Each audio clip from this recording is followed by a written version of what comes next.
Hello everyone, and welcome to my channel again for another weekly journal. um, I'm happy to be here with you today as usual. My name is Katarina and I'm the person behind by Katarina Designs, and usually I'm coming here every week to chat with you about crochet, about my project, about what I was working on during the week. But on my channel you can also uh, see and watch crochet tutorials, or not that often knitting tutorials. So if you're new here, welcome, and if this sounds like something that you will want to watch, please subscribe to my channel, and I will be really grateful for that. So yeah, now let's get started with our weekly journal.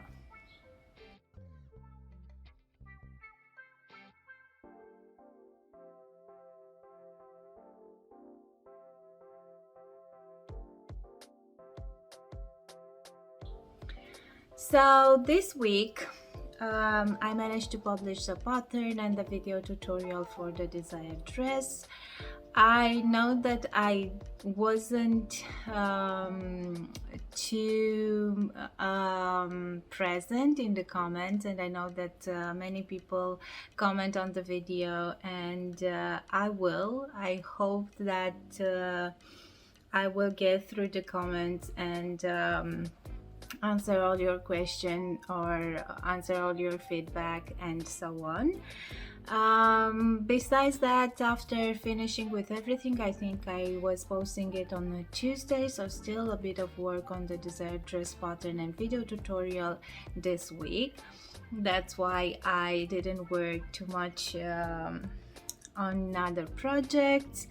Today we have also a question from Lindsay about the Sella Jumper. I will put a photo over here so you know what I'm talking about. And she's asking because she's not the only one. I don't really know what exactly is the problem, the issue, but I did had a few more comments about this problem during the testing process, because this sweater was also tested by many other people. So none of the testers told me that during the testing problem, or tell me that they had this issue.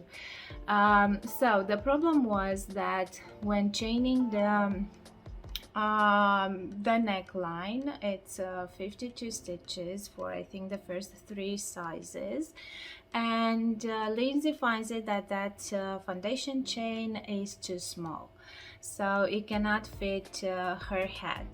So what I was telling to the other people is that this might be because your chain stitches tend to be smaller than regular stitches. We are using a thinner yarn and a bigger crochet hook. Is worsted or DK with yarn, but with 6.5mm crochet hook, and this might affect your tension for the chains for the base. So one thing and one idea that I have, and maybe you can fix that, is to start your yoke with foundation stitches.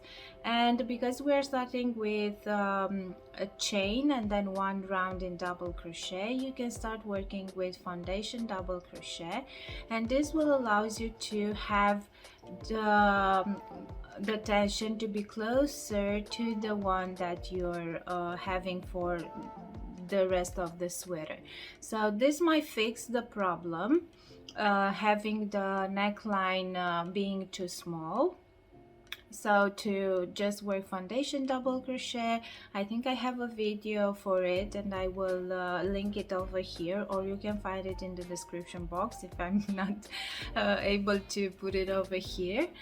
And another option, because there are many options, she didn't want it to start with working bigger size, which I understand, because the number of stitches that she needed for the neckline to start the sweater, it was equal with the larger sizes, but she didn't want it to start working on larger sizes. So there were 52 stitches, and on the first round of the yoke, of the first section of the yoke, where we increase only the front and back panel, we are adding 8 stitches per total in the first round, the first increasing round. So this will mean that at the end of this first round, we will have, instead of 52 stitches, we will have 60 stitches. So if this is the number that you need for the neckline, you can start like this, and when dividing the front, sleeves and back, you will add 4 stitches on the front and 4 stitches on the back. So basically, if you're starting with 60 stitches, you will have 25, 25 and 5 for each sleeve. And then you will need to work with 2 rounds less the yoke. But if you will find the first part of the sweater, so in the end, to have the same number of stitches for the front and back panel as for the size that you are following, without changing anything. So if you're starting with more stitches, meaning the stitches that you have at the end of the first increasing round, then you need to exclude those 2 rounds, because the other round is without increasing. So you need to exclude those rounds from your yoke.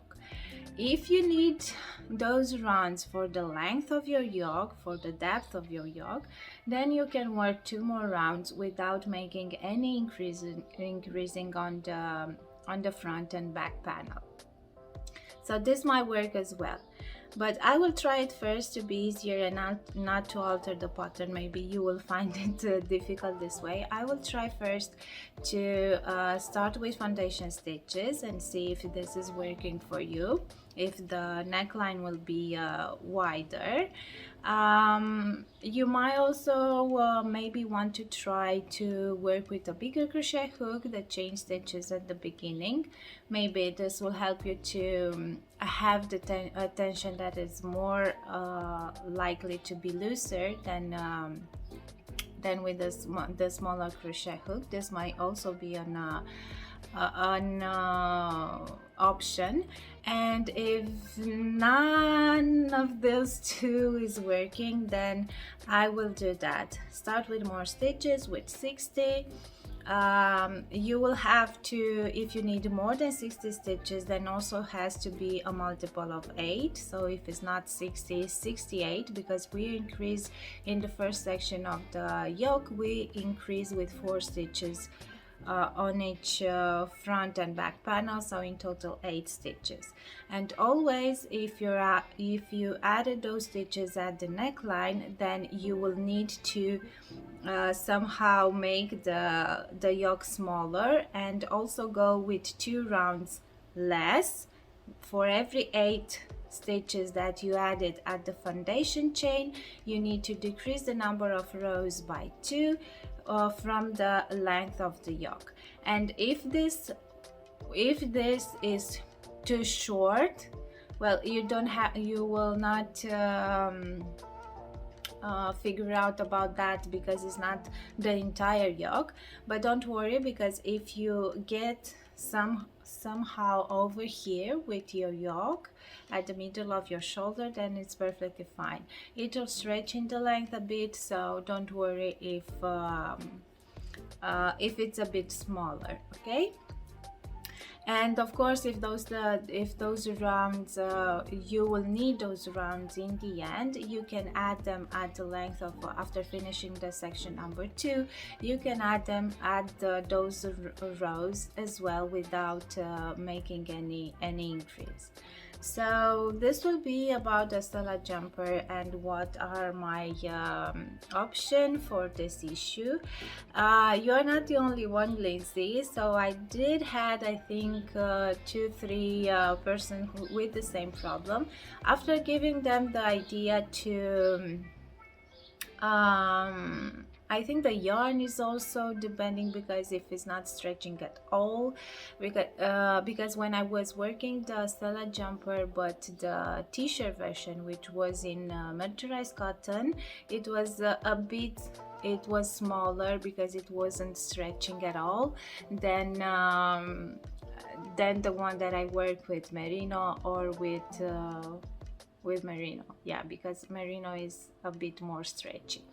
So this might be also the issue. So anyways, I hope this will work for you. I'm happy that you write me and that you give me the opportunity to talk here about this issue, and I hope it will work. Let me know how it goes. Okay, now I will show you some projects that I was working on.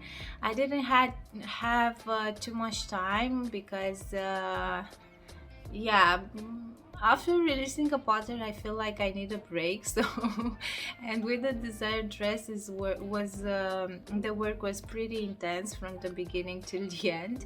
So I was like this, like being lazy, trying to do some other stuff, and but I did work on a few things. The first thing, I think I added I don't know, 2, maybe 3 rounds on the skirt, and I can't wait to finish it because I want to have it done for the summer. I want to take it with me in vacation. I think it will fit perfectly into a summer vacation at the seaside, so I want to take it with me. Then I was working on that white thingy. I don't know what it will be. I'm planning to be a shirt, but we'll see. And it was up to over here, so I kind of added a few more rounds, or a few more rows. And this, I don't know if this project, I'm planning something, but I'm afraid to tell you again, because yeah, last time when I said everything, it wasn't really happening because this is live. So yeah, this will take me a while to finish it and to release it. So but I'm trying to work on projects that are not quite. After releasing that pattern, it was okay, I want to work on something that is not necessarily needs to be done in the next couple of weeks or something. And another project that I was working on, and this one I hope that I will finish soon, because I don't want to make the people from the Expression Fiber Arts waiting for it. This I showed you before, that this will be a new version of the Starry Night blouse, and I kind of changed a few things. This will be the back panel actually. So with the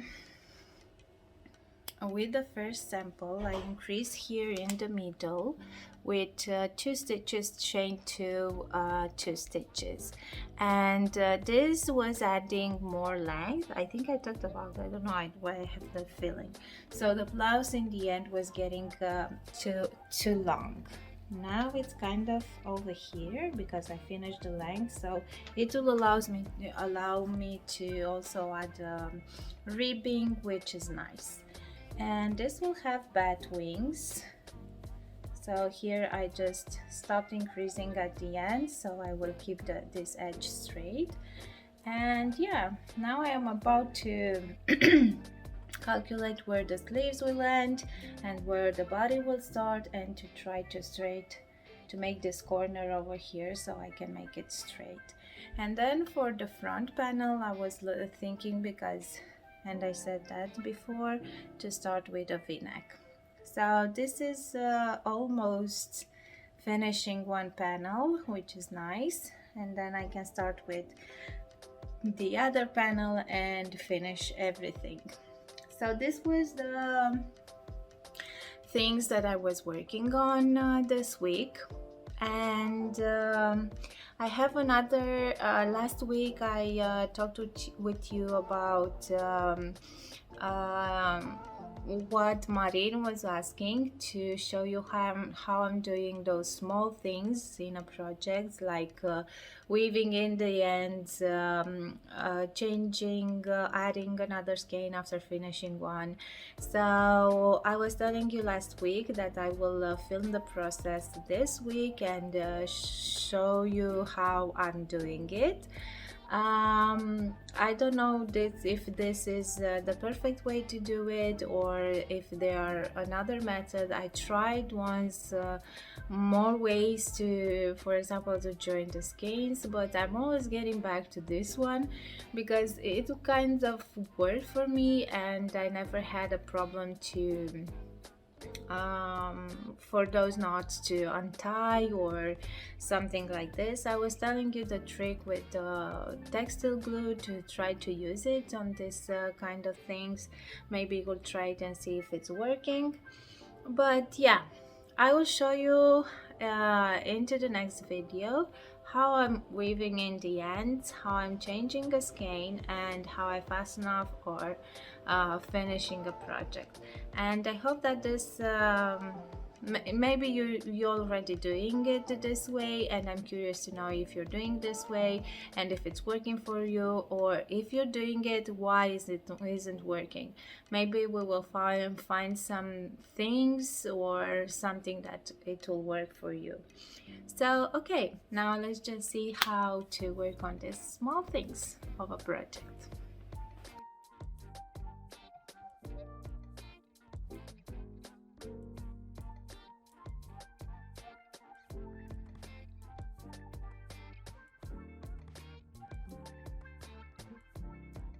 Okay, so first let me show you how I change or join another skein of yarn. In this case it is a cake, because I'm working on the Starry Night blouse, and I'm using the yarn that I got from Expression Fiber Art, and this is my end. So here is where my previous cake ended, and now I want to join another one. So I'm keeping this end a bit longer because I want to have enough to make the knot, and then I don't know, maybe to put it a bit closer so you can see. And this is how I'm doing it all the time. I know that there are a few ways, methods, maybe some of them are better than this one. I did made a video tutorial on different ways to attach a different skein of yarn, but this is what I'm using all the time. And until now I never had a problem to this knot to be I don't know, to unreveal my project or something like that. So first, it's like I'm doing a regular knot, so I'm passing the yarn like this, but I'm doing double, so also passing my other end like this, and then I'm making a regular knot and pull. Now after pulling this end and its maximum of the pulling, I also pull this, so to make sure that this is secure. Sometimes if you have a more slippery yarn, you will see that even if you pull this like and it's tight, when you pull this it will slide, and it's not like a perfect knot, then you need to try again. Don't let it like this, because this is when the risk for the knot to get untied is coming. So now I'm cutting the rest of the yarn, and this is a perfect secure knot. If I'm pulling harder, it is more likely to break the yarn than to. And now I continue and work on my project.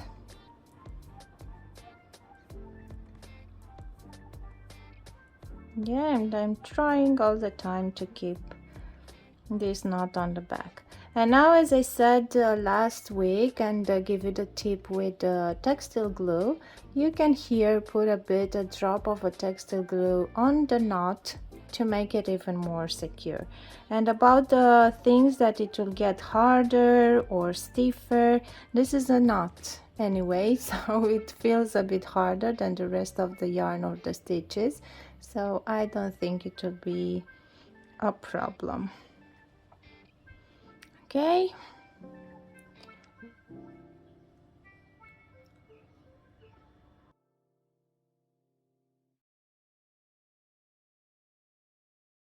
The next small thing is how I fasten up, or how I finish a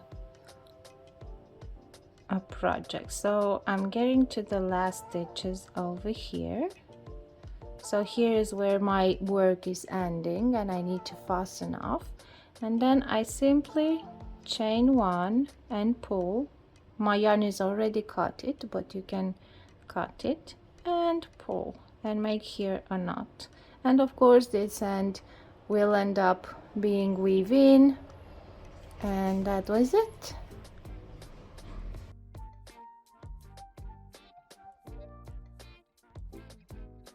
Okay, now the last thing from these small things is to how I weave in the ends. So this is one end that I have. I'm using a darn needle or yarn needle, so you need to have this loop bigger enough so you can pull the yarn through that loop. This one is not that pointed and it's a bit thick. It depends on the yarn that you are working. I do prefer to be with a sharp point, because then you can go through the fiber. So now not only under the stitches, but to go through the fiber like this, and in this way it will be more secure. Now I am on the wrong side on my work. This is where I want my end to end up, and I'm trying close, starting with the first stitch, and then I'm trying to go through multiple stitches. And what I see the most important thing, but let me get to that double crochet round row, is that you need to change the direction of the yarn, because if you change the direction of the yarn, it will be less possible to unreveal, or I don't know if I'm saying correctly. So now I change the direction. I came like this. Let me go a bit more, and then I want to turn again, and you can do either here or on the same round, and try to put it through the strand of yarn as well, so not only under the stitches or under the loops. So now I change the direction,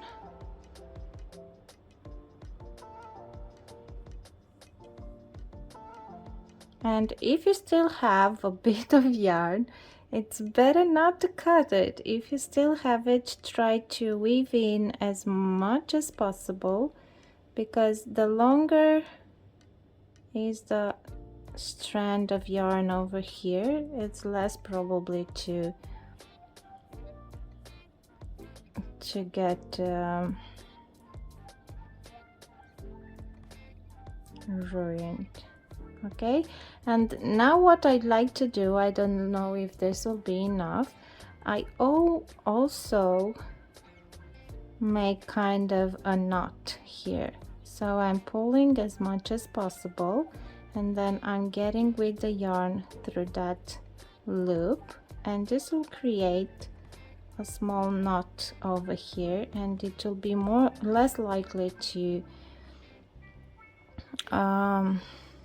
get out. Okay, but first, before doing this knot over here, it is better to just try not to shrink your project or stretch it a bit to make sure that is laying flat and nicely.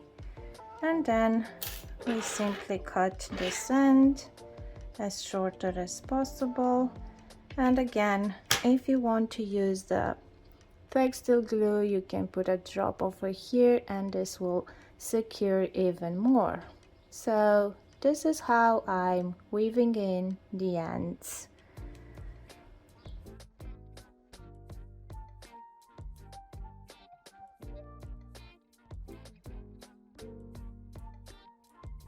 Okay, so I hope this video was a bit helpful for you today. Also, Maureen asked me after the last week video to show you how to work a hood on a project, and I find it like a good idea, because for a hood I can start to work the hood itself. It doesn't mean to work an entire project, a sweater or a top or something, or vest, because you can simply work the same process, adding it to your project.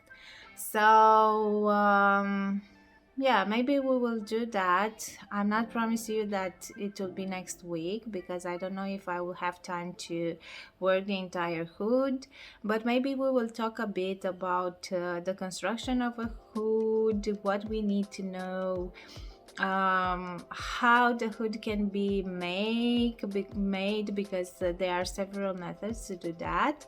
And I don't know if it's the best way that I'm doing it. I think I did a few things with the hood, and once I changed it for a sweater for my daughter, and it was the perfect one.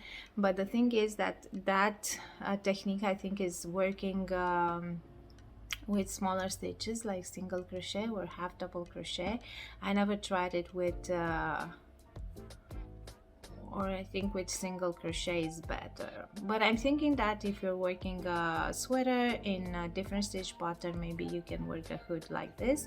That one is with some slip stitches and short rows, and I think that it's easier to make those passing in single crochet. Actually, it's the only method that I really think it will work. But on the other hand, there can be other methods to do the hood and techniques, and maybe we will find one that it will be useful. And one of the most important things is that if you want to work a hood, it's perfect to have like a hoodie or something with hood in your wardrobe, because this will guide you on how to do it, how long to do it when you're working the hood, how many rows you will need to work, or so on. So always keep in mind that your clothes in your wardrobe can help you to figure out shapes, to figure out what you will need to do, and yeah, give you an idea about that piece of garment that you want to create. So anyways, we will talk a bit more on next week. So I hope you enjoyed this video, this weekly journal. Thank you so much for being here again with me. You can find all the links for the foundation double crochet, foundation single crochet, and double crochet. Also, I have an old video with some ways of making a knot when you need to change a ball of yarn in the middle of a project. Maybe that one, it will be helpful as well. And I will also put in the description below the links for the Sella Jumper, because we were talking about it right now, and about the desired dress which I released this week. So thank you so much. See you next week. Have a great weekend. Bye.